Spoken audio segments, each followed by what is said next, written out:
Secangkir pengharapan untuk mengawali hari ini. Renungan pagi tanggal 18 Agustus.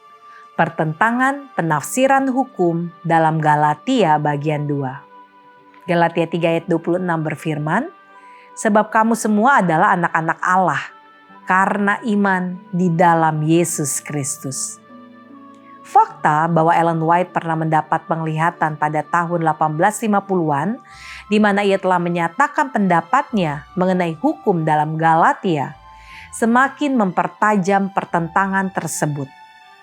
Butler dan Smith menegaskan bahwa ia telah menetapkan itu sebagai hukum upacara.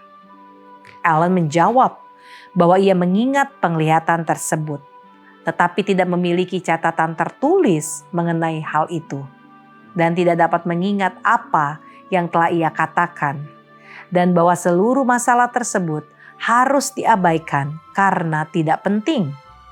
Baginya itu hanyalah setitik debu dari suatu masalah.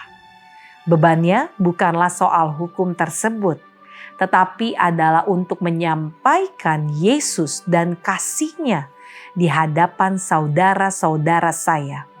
Karena saya melihat bukti-bukti nyata bahwa banyak orang tidak memiliki Roh Kristus.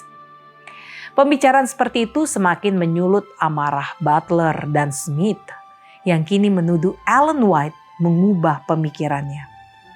Dan menurut mereka tidak ada nabi sejati yang dapat melakukan hal seperti itu. Dengan demikian, karunia kenabiannya juga dikecam oleh para pemimpin denominasi dalam suasana yang sudah menegangkan itu. Ternyata itu bukan pertama kalinya pada tahun 1880-an Smith merasa kesal dengan nabi Advent tersebut.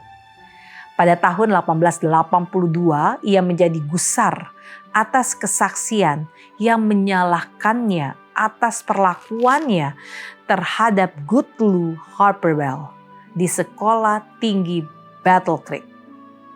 Saat itu Smith menyimpulkan bahwa tidak semua yang ditulis Ellen White berasal dari Tuhan. Nasihatnya yang diilhami hanyalah jika ia mengawali dengan berkata, "Saya melihat." Jadi surat-suratnya hanyalah nasihat yang baik, kecuali jika ia berkata, "Saya melihat." Secara khusus menurut anggapan Smith, nasihatnya dalam kasus Bell adalah nasihat yang buruk.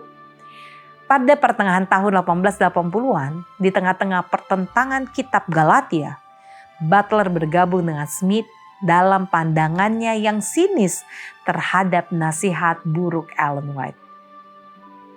Ellen White tentu saja memiliki pendapatnya sendiri tentang pandangan mereka.